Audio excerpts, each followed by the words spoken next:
Series 1. The Mysterious Violinist. Genre: Fantasy Family Drama. Introduction. Carlton, an heir to the Garnet family fortune with his love for music, has a surprise coming his way. His two cousins Marcus and Rosalind are out to take control of the family business. With love and greed all rolled up into one, his sister Marian needs to watch which direction she is going, running the family's bed and breakfast boathouse.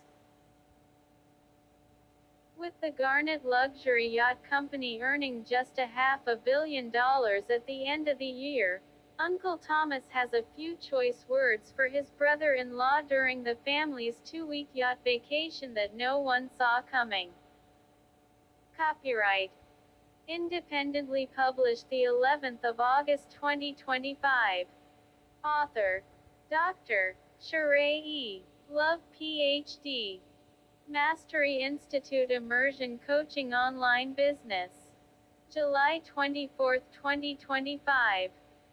Pocket FM Writers Academy Publish Audio Series 07, 2025. Stratford Career Institute Art. Highest Honors ID. F500 5511. Capella University October 18, 2002 Power Builder 6.0 Object-Oriented. Construct Certificate No. 81567708. Table of Content. 1. Episode 1 Takeover Countdown. 2. Episode 2 Agree. 3. Episode 3 Guest of Honor. Episode 1. Takeover Countdown. What's the plan? Rosalind asked Marcus as he was pacing back and forth to come up with a plan that would not take a year. Marcus replied, "We'll start with the family vacation," as he turned around and looked directly at Rosalind. Rosalind replied, "Carlton can't have any idea that you and I are behind this." Back at the bed and breakfast, Marian was putting up the last curtain before heading out on the deck patio to enjoy her morning tea. There was a sound of the doorbell. Marian stood back to have a look at the curtains and heard the sound of the doorbell again. Marian could not believe her eyes. Two of her cousins standing right outside the door.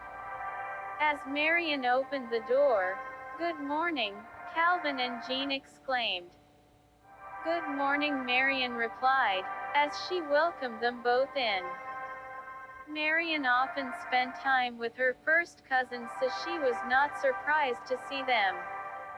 "Have you eaten breakfast already? I see you have not opened for business yet," Jean had asked Marian. "No," Marian replied. "Let's go to the kitchen to prepare breakfast." Marian knew that Jean and Calvin were not broke, but they clearly wanted to have breakfast together with her. As the three of them were having their breakfast, Calvin asked Marian if she had room for 2 more renters. Marian looked up at Jean and Calvin with a smile on her face as she asked Calvin, "Who are the 2 renters you are talking about?" Episode 2 Agree. Mr. Garnet asked his assistant to bring him his itinerary for the next month. Mr. and Mrs. Garnet were invited to a party, and if luck would have it, they would find new investors. Receiving a call that Edward and Jocelyn had just arrived and would be there for the meeting within the hour. Their meeting would be over lunch at the Garnet Luxury Yacht Company. A private area used for private fine dining for lunch or breakfast, not a real large dining area, but it can seat 8 people. While back at the bed and breakfast boathouse, "The water looks so beautiful this time in the morning. Calvin and I both would like to rent our own room from you for an unlimited amount of time," Jean replied. Calvin looked at Marian as she replied, "You realize that there is a set schedule for meals during business hours, right?" "Yes," both Jean and Calvin replied. "You would need to complete a menu if there was something that you prefer for your meal as well as snacks or a picnic." Marian further explained that any additional fees are in the lease agreement. "Let me get them for you." Jean and Calvin went over the lease agreement with Marian as they continued their breakfast. "You have any more questions?" Marian asked. "No," they both replied and signed their lease and continued enjoying their breakfast with their cousin Marian. With all the excitement going on about their family vacation, Alex looked forward to the business lunch. He could catch up with Edward on any last-minute changes. Informed that Mrs. Garnet has arrived, Mr. Garnet met his wife at the elevator and motioned for her to enter first. With the two of them being alone, they embraced each other for a short moment and exited the elevator. Greeted by members of the Garnet Luxury Yacht Company as they entered for their meeting. With light academia classical music playing as everyone was enjoying their lunch, Edward wanted to make a toast. Edward asked everyone to hold up their glass, with everyone holding their glass up. "Toast to the growth of the company and the best health to everyone," Edward Said. There was no more talk of business until after everyone's plate had been removed and the music was off. "Alex," Edward Said to Mr. Garnet, "as you know, we are hoping for new investors this year." "Yes, we are," said Alex. "At this meeting today," said Mr. Garnet, "I want to know the total amount for the investors, and the goal we want to reach." Mrs. Moore, Edward's wife, began placing folders down in front of them and said, "Mr. Garnet, the information you asked for is inside the folder everyone has just received." After the information was reviewed, the meeting was over. With the light academia classical music playing again, Edward and Alex had stepped to the side while having a drink. The two talked about the upcoming vacation. There was going to be a special guest arriving at the first stop for dinner. "This is going to be a very nice vacation, don't you agree?" asked Alex. "Yes," Edward replied, and they both toasted to the occasion. Episode 3, Guest of Honor. Awakened from his sleep when the alarm went off with the sound of music playing, opera music by Jonathan Antony, "Going the Distance." Carlton reached for the remote. As he pressed the button, the window blinds opened. Looking out the window as he walked closer to see the morning view from the third floor of his suite at the Garnet Luxury Yacht Club. Carlton is in charge of all operations at Coconut Grove in Miami, Florida. With a private entrance and a driver, Carlton has his 1953 Rolls-Royce Silver Dawn and a purple Rolls-Royce Phantom GTA 4 limo, as well as a 1950 Rolls-Royce Silver Dawn. Meeting with his two cousins Calvin and Marcus in 2 hours at the Perfect Fit Tailors in South Beach, the three of them are wanting to change their flair style for the evening.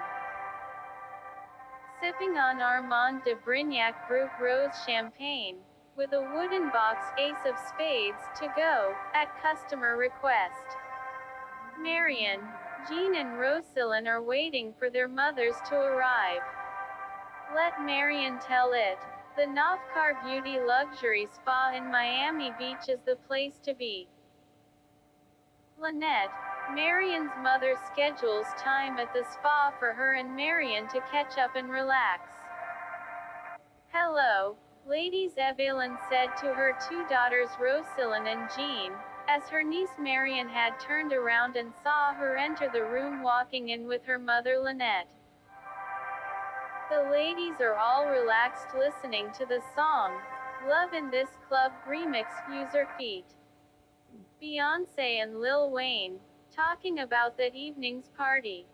They all would be leaving together headed to the Webster in Miami Beach, Florida, on Collins Avenue. For its intimate playful space to enjoy their day of luxury retail shopping.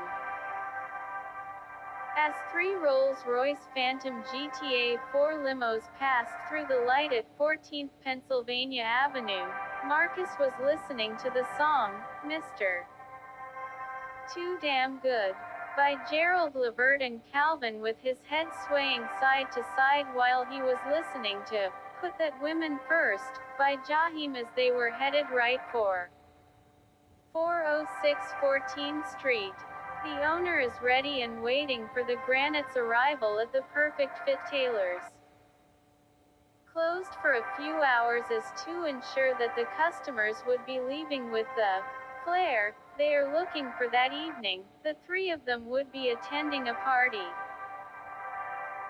Not noticing that three Rolls-Royce Phantom GTA 4 limos had pulled up, Olivia was walking with her head down. While looking in her Marchesa handbag, Olivia had walked right into Carlton. Seeing that Carlton's Rolls-Royce Phantom GTA 4 limo had stopped right in front of the Perfect Fit Tailors, and the three of them had chosen not to bring security along, which would have prevented it from happening. When Carlton had gotten out of the car, he did not look in either direction to see if anyone was coming, and just kept walking towards the door. "Are you all right?" Carlton had asked as he looked at Olivia. As he kneeled down to pick up her Marchesa handbag along with her red lipstick. "I'm fine, thanks for asking," Olivia replied. "Here, let me help you," Carlton said as he reached out to pull Olivia up. "Thank you again," Olivia said to Carlton as she looked and saw a man standing with the door open at the Perfect Fit Tailors, and two men nicely dressed leaning against a black Rolls-Royce Phantom GTA 4 limo. As Olivia was walking away, she heard a man saying, "Welcome, come on in, Mr. Garnett." She stopped and turned around and did not see anyone out front of the Perfect Fit Tailors, and noticed that one of the Rolls-Royce Phantom GTA 4 limos was purple. As a song by Aaron Hall, "I Miss You," started to play, the ladies were gathering their luxury bags along with a wooden box, Ace of Spades Rose Champagne, as their driver has arrived at the Knopfcar Beauty Luxury Spa to drive them to the Webster in Miami Beach, Florida. "Here are the three-pieces suit you requested," Eddie Dale said to them when he saw Calvin had went and stood by the counter. "Would you like to try them on, Mr. Dale?" the tailor had asked. "Yes, Marcus," Carlton and Calvin replied at the very same time.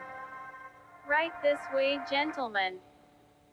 Calvin stood back in his dressing room looking in the mirror at the length of his slacks, wondering if he should have them reach the heel of his shoes. Maybe not, he thought, looking up and down back to front. Marcus was the first one out of his dressing room. "The suit is great," he told Mr. Dale, and Mr. Dale replied, "I am happy to hear that." One behind the other out came Carlton and Calvin.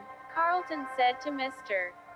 Dale, "You do really good quality work. It is tailored to me the way I had hoped."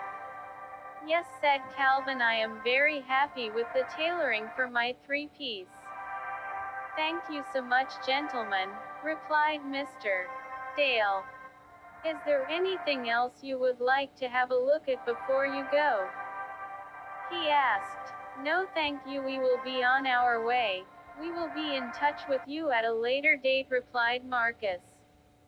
"Have a good day, gentlemen," Mr. Dale replied, and closed and locked the door, as he turned the "Open for Business" sign around. not wanting to be delayed or cause any damages to their three-piece suit, before having the chance to wear them. Calvin, Marcus and Carlton had looked both ways as they went to their vehicles.